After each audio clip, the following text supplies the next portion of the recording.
Assalamualaikum warahmatullahi wabarakatuh. Hari ini kita akan membahas tentang manajemen pelatihan.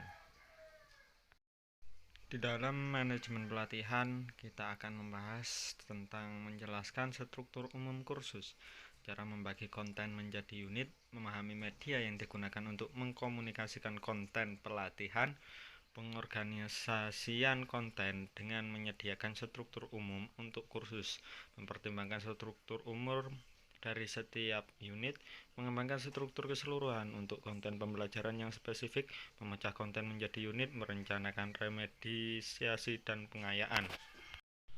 Memulai proses desain dengan kebutuhan yang teridentifikasi, tujuan yang dinyatakan secara formal, dan evaluasi. Anda sekarang dapat memulai merancang dan mengembangkan kursus. Jika Anda mencoba merancang dan mengembangkan sebelum menyelesaikan tugas-tugas ini, Anda tidak mendapati diri Anda mengerjakan kursus yang tidak ada tujuan. Selanjutnya, media untuk mengkomunikasikan konten pembelajaran. Kursus berbasis kelas adalah kursus di mana pelajar dan instruktur berada di ruangan pada waktu yang sama. Alternatif adalah buku kerja, seperti namanya. Workbook adalah buku yang menyajikan konten pembelajaran. Peserta didik melalui konten dengan kecepatan mereka sendiri. Terkadang buku kerja mewakili keseluruhan kursus. Catatan, mata kuliah berbasis workbook adalah mata kuliah yang semua materinya ada di buku kerja. Terkadang kursus di kelas memiliki selebaran yang terlihat seperti buku kerja, tapi buku kerja yang disediakan sebagai tambahan dalam kursus kelas dianggap sebagai handout, bukan kursus berbasis buku kerja. Konten dalam kursus berbasis buku kerja berdiri sendiri. Selanjutnya, yakni keuntungan classroom, yaitu 1. Mudah untuk dikembangkan. 2. Selama kursus, seorang instruktur dapat dengan mudah menyesuaikan konten pembelajaran dengan kebutuhan peserta didik. Jika seorang instruktur melihat tatapan bingung, instruktur dapat memeriksa kejelasannya. Jika seorang pembelajar memiliki pertanyaan, dia dapat langsung menanyakan. Jika di bawah pengawasan seorang instruktur, sebagian besar pelajar menyelesaikan kursus. Meskipun permintaan awal untuk merancang dan mengembangkan kursus pelatihan mungkin telah mengidentifikasi media yang disukai. Salah satu tugas pertama Anda adalah memverifikasi bahwa media yang dipilih adalah yang terbaik. 4 adalah memperbarui konten kursus itu mudah karena biasanya hanya memerlukan perubahan cepat 1 atau 2 slide, mungkin pembaruan aktivitas dan perubahan skrip. Kelemahan classroom, yakni penyampaian konten sangat mahal karena peserta didik harus meninggalkan tempat kerja mereka untuk mengikuti pelatihan. Seringkali pelajar harus melakukan perjalanan, menambah tiket pesawat, penginapan, makan, dan biaya serupa ke total biaya kursus. Jika peserta didik tidak perlu berbagian, maka instruktur mungkin biaya tambahan termasuk sewa atau pembelian fasilitas kelas, peralatan, dan perlengkapan untuk pelajar. Yang kedua, materi sering disajikan tidak konsisten antar sesi karena pengajar menyesuaikan materi dengan kepribadian masing-masing kelas. Seorang instruktur mungkin menggunakan kata-kata yang berbeda untuk menjelaskan suatu konsep, memperkenalkan perbedaan makna yang halus, atau materi penutup dalam satu sesi kelas tetapi tidak yang lain. Yang ketiga, peserta didik memiliki sedikit kenyamanan penjadwalan. Mereka harus mengambil kursus ketika instruktur menawarkannya. Yang keempat, dengan desain yang buruk, sesi kelas dapat berubah menjadi kuliah. Keuntungan workbox. Karena kursus ini, pelajar dapat membawa buku kerja dan belajar pada waktu dan tempat yang paling nyaman bagi mereka. Kedua, pesan yang diterima peserta didik sama merata. Dan ketiga, biaya pencetakan dan pengiriman yang lebih terjangkau. Kelemahan workbooks. Tanpa pengawasan instruktur atau jenis dukungan atau insentif yang serupa, lebih sedikit pelajar yang menyelesaikan kursus. Jika pembelajar memiliki pertanyaan, mereka cenderung lebih sulit untuk mencari jawaban karena keterbatasan layanan khusus. Buku kerja bisa lebih mahal untuk dikembangkan daripada kursus karena melibatkan pencetakan, dan memperbarui dapat memakan biaya tambahan. Media lainnya. Media lain juga tersedia untuk pelatihan. Misalnya, komputer dapat berfungsi baik sebagai ruang kelas virtual untuk menjadi alat pengajaran. Alternatif lain adalah video yang menyajikan konten pembelajaran. Dasar-dasar pengorganisasian konten. 6 langkah. 1. Tetapkan struktur umum untuk kursus. Kedua, kembangkan struktur umum untuk setiap unit. Ketiga, siapkan struktur keseluruhan untuk konten pembelajaran tertentu. Keempat, bagi konten menjadi beberapa unit. Kelima, rencanakan perbaikan dan pengayaan. Dan keenam, mewakili struktur dengan peta informasi. Tetapkan struktur umum untuk kursus. Setiap kursus dan buku kerja mengikuti struktur umum tertentu, apapun isinya. Oleh karena itu, tugas pertama Anda dalam mengatur kursus adalah mengembangkan garis besar umum dan memastikan Anda memasukkan semua materi. Materi depan untuk kursus kelas. 1. Judul kursus. Biasanya slide yang mengidentifikasi kursus dengan informasi berikut. A. Judul kursus. B. Nama struktur. Kedua, tujuan kursus. Menyebutkan hasil kursus yang diinginkan, agenda atau tujuan, daftar topik yang dicakup oleh kursus. Ketiga, review prasyarat jikalau ada. Keempat, administratif. Informasi administratif yang mengarahkan peserta didik ke jadwal dan fasilitas kelas. Dan yang kelima, administratif biasanya mencakup A. Waktu istirahat dan makan dan lain-lain. 6 backmeter untuk kursus kelas. Pertama yaitu ringkasan poin-poin penting dari konten. Kedua adalah ujian atau penilaian kursus jika ada yang ditawarkan. Ketiga yaitu daftar kursus terkait dan sumber daya lainnya. Keempat adalah informasi tentang cara menerima dukungan lanjutan seperti situs web dengan latihan dan materi tambahan, nomor telepon untuk dukungan telepon, dan alamat untuk dukungan email, tapi jika tersedia. Kemudian yang kelima adalah evaluasi kursus. Dan jika Anda menawarkannya, informasi tentang evaluasi tingkat 3 tindak lanjut yang akan dilakukan beberapa minggu atau beberapa bulan setelah kursus. Jadi evaluasi kursus ini dilakukan beberapa minggu atau beberapa bulan setelah kursus dilakukan. Kemudian yang terakhir adalah sertifikat kelulusan jika Anda menawarkannya. Dan jika Anda tidak membagikan sertifikat di kelas, berikan informasi tentang bagaimana pelajar akan menerima sertifikat tersebut. Materi depan untuk kursus berbasis buku kerja. Yang pertama ada halaman judul. Halaman pertama kursus yang memberikan informasi berikut. A. Judul kursus. B. Nama instruktur. C. Tanggal kursus. Jadi di halaman judul ini berisi judul kursus, nama instruktur, dan tanggal kursus. Kemudian ada pemberitahuan edisi, yaitu berisi pemberitahuan hukum, termasuk pemberitahuan hak cipta. Berikut adalah contoh bagaimana pemberitahuan hak cipta harus dibaca. Pemberitahuan edisi juga berisi daftar merek dagang terdaftar, dan merek layanan yang digunakan dalam buku kerja. Kemudian yang terakhir ada kata pengantar, yaitu materi pengantar yang dibaca peserta didik untuk menentukan apakah mereka harus mengikuti kursus atau tidak. Kata pengantar mencangkup A. Tujuan kursus yang menyatakan hasil yang diinginkan dari kursus. Kemudian B. Tujuan-tujuan utama kursus. C. Audiens yang dituju. D. Prasyarat, yaitu berisi daftar materi yang harus dikuasai peserta didik untuk berhasil menyelesaikan kursus. Kemudian yang terakhir, instruksi untuk mengambil kursus yang menjelaskan cara mengambil kursus, simbol unik yang digunakan dalam buku kerja, dan informasi lain yang mungkin juga diperlukan.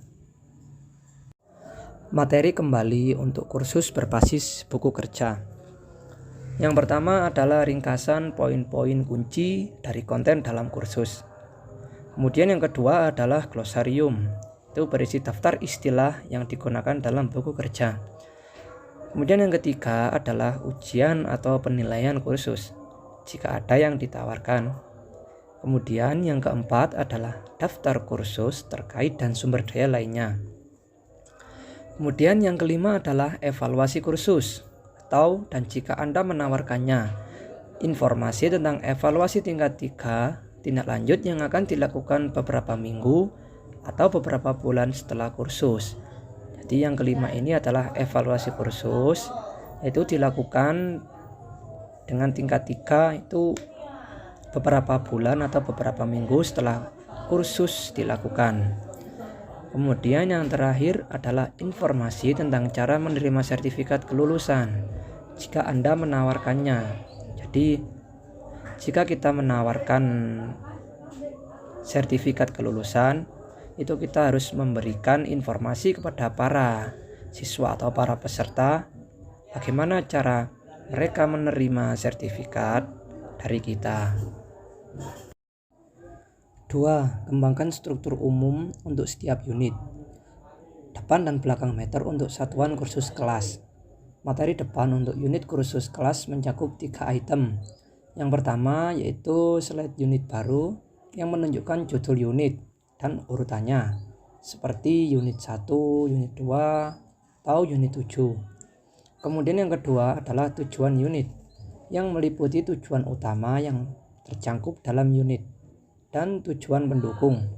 Kemudian yang terakhir adalah persyaratan untuk unit yang mengidentifikasi keterampilan yang harus dikuasai peserta didik untuk berhasil menyelesaikan unit. Nah, ini ada catatan tambahan, yaitu catatan unit memiliki berbagai nama termasuk unit, pelajaran dan bagian. Itu menggunakan istilah manapun yang Anda inginkan selama Anda menggunakan istilah yang sama secara konsisten selama kursus. Bagian depan dan belakang untuk satuan kursus kelas. Yang pertama yaitu materi depan untuk unit kursus kelas mencakup 3 item. Pertama adalah slide unit baru yang menunjukkan judul unit dan urutannya, seperti unit 1, unit 2, atau unit 7. Kemudian yang kedua adalah tujuan unit yang meliputi tujuan utama yang tercangkup dalam unit dan tujuan pendukung. Kemudian yang terakhir adalah persyaratan untuk unit yang mengidentifikasi keterampilan yang harus dikuasai peserta didik untuk berhasil menyelesaikan unit. Daftar prasyarat juga menunjukkan di mana peserta didik dapat menemukan materi ini, yaitu seperti unit atau kursus lain, dan mungkin termasuk tes awal untuk membantu peserta didik menentukan apakah mereka sudah memiliki keterampilan ini atau belum. Kemudian bagian depan dan belakang untuk satuan kursus kelas 2. Materi belakang untuk satu unit mata kuliah di kelas meliputi hal-hal berikut. Yang pertama yaitu ada ringkasan deskriptif, yaitu ringkasan deskriptif harus menyatakan topik yang dibahas dan poin-poin yang harus diingat peserta didik tentang penilaian pembelajaran. Kemudian yang kedua yaitu dan meliputi kuis informal atau tes formal sumber. Jadi yang kedua ini ada kuis informal atau tes formal yang bersumber. Itu maksudnya di mana para pelajar dapat menemukan informasi tambahan tentang satu topik alat bantu kerja dan sumber daya yang lainnya. Bagian depan dan belakang untuk unit kursus berbasis buku kerja. Bagian depan untuk unit ini mencakup 3 item. Yang pertama adalah halaman judul untuk unit yang biasanya dimulai pada halaman sebelah kanan. Tujuannya adalah untuk lebih mudah dilihat saat membolak-balik buku kerja tersebut dan menunjukkan judul unit dan urutannya. Kemudian yang kedua adalah tujuan, yaitu meliputi tujuan utama yang tercakup ke dalam unit dan tujuan pendukungnya. Dan yang ketiga adalah prasyarat untuk unit. Selanjutnya, bagian belakang unit kursus berbasis buku kerja mencakup 4 item. Yang pertama ada ringkasan deskriptif, yaitu menyatakan topik yang dibahas dan poin-poin yang harus diingat oleh peserta didik. Kemudian yang kedua ada penilaian pembelajaran, yaitu pengumpulan informasi atau data tentang pencapaian peserta didik. Yang ketiga ada daftar sumber data yang terkait, dan yang keempat ada alat bantu pekerjaan, yaitu referensi cepat guna untuk membantu peserta didik. 3. Siapkan struktur keseluruhan untuk konten pembelajaran tertentu. Mengingat garis besar kursus dan unit individu, hal berikutnya yang harus dilakukan adalah menentukan bagaimana menyusun konten dalam kursus dan di dalam unit individu.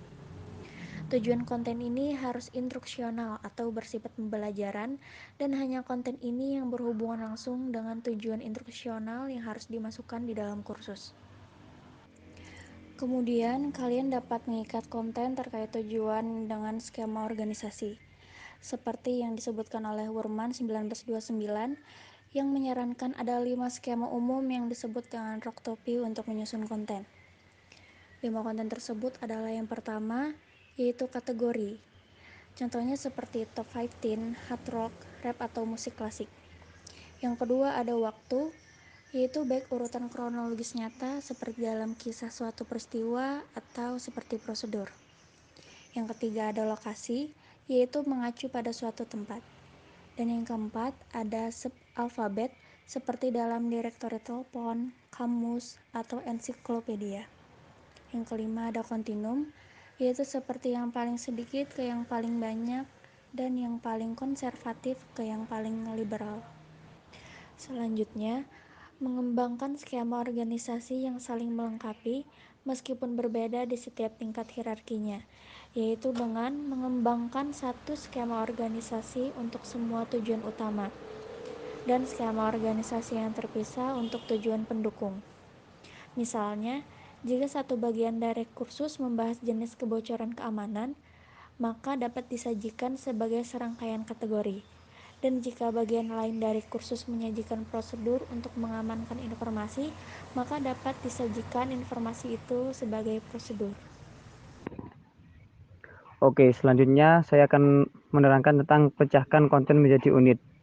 Di sini ada 3 poin, yakni yang pertama, setelah menyediakan seluruh isi pembelajaran dengan skema organisasi dan dalam banyak kasus beberapa lapisan skema organisasi, Anda sekarang perlu memecah konten menjadi paket-paket kecil atau unit.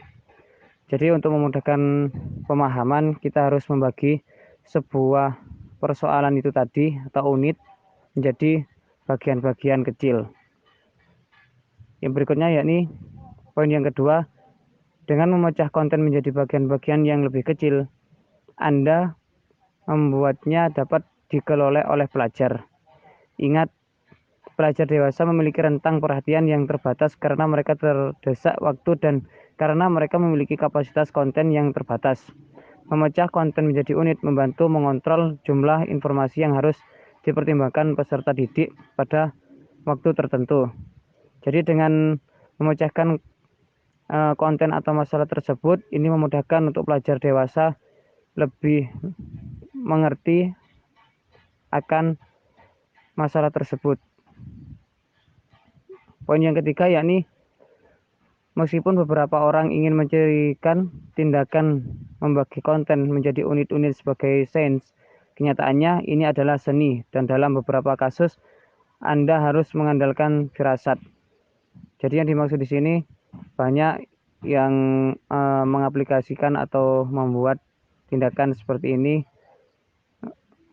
bahkan seorang sains pun menggunakan seperti ini, tetapi kenyataannya ini adalah seni yang harus mengandalkan firasat. Berikutnya yakni rencana, remediasi, dan pengayaan. Di sini ada 2 poin. Beberapa pelajar tidak memahami materi pada percobaan pertama. Pelajar lain menerapkan materi dengan cara yang unik, dan yang lain ingin mempelajari lebih lanjut tentang topik tersebut. Cara terbaik untuk memenuhi semua kebutuhan pelajar adalah merancang dengan mempertimbangkan semuanya. Poin yang kedua yakni setelah Anda merancang organisasi umum untuk seluruh program pembelajaran dan memecahkan konten menjadi unit-unit, Anda harus merencanakan 3 kebutuhan khusus peserta didik, yakni perbaikan, penerapan kasus materi, dan pengayaan. Selanjutnya yakni memperbaiki dan memperkaya. Di sini ada 3 poin, yakni yang pertama, remediasi. Beberapa pelajar membutuhkan lebih banyak bantuan dalam belajar daripada yang lain, yaitu mereka mungkin tidak memahami materi pada percobaan pertama dan mungkin perlu meninjaunya jenis tinjauan ini dengan harapan memperbaiki kesulitan belajar disebut remediasi. Saat merancang remediasi, identifikasi materi yang mungkin sulit dipahami oleh pembelajar. Poin yang kedua yakni aplikasi khusus materi. Dalam beberapa kasus, sebagian kecil peserta didik akan menggunakan konten dalam lingkungan tertentu. Poin yang ketiga yakni penyuburan. Dalam beberapa kasus, beberapa pelajar ingin mempelajari lebih lanjut tentang konten setelah menyelesaikan unit atau kursus. Jika unit selanjutnya tidak mencakup materi tambahan, Anda dapat mendukung pelajar dalam antusiasme mereka dengan menyediakan tautan untuk pengayaan. Berikutnya yakni mewakili struktur dengan MA informasi. Di sini ada satu poin, setelah merancang struktur program pembelajaran, catatlah, meskipun kebanyakan orang dilatih untuk menggunakan garis besar untuk mewakili struktur program pembelajaran. Pertimbangkan untuk menggunakan peta informasi sebagai gantinya, seperti namanya peta informasi adalah diagram yang menunjukkan struktur keseluruhan dari suatu program pembelajaran karena menunjukkan bagaimana konten berhubungan satu sama lain. Itu disebut peta. Jadi di sini budayakan untuk mencatat, karena catatan itu sendiri nantinya akan membantu ingatan kita dalam mempelajari sesuatu atau atau bisa disebut dengan peta. Jadi kita bisa mencarinya dari catatan itu tadi. Sekian presentasi kami, kurang lebihnya mohon maaf yang sebesar-besarnya. Wassalamualaikum warahmatullahi wabarakatuh.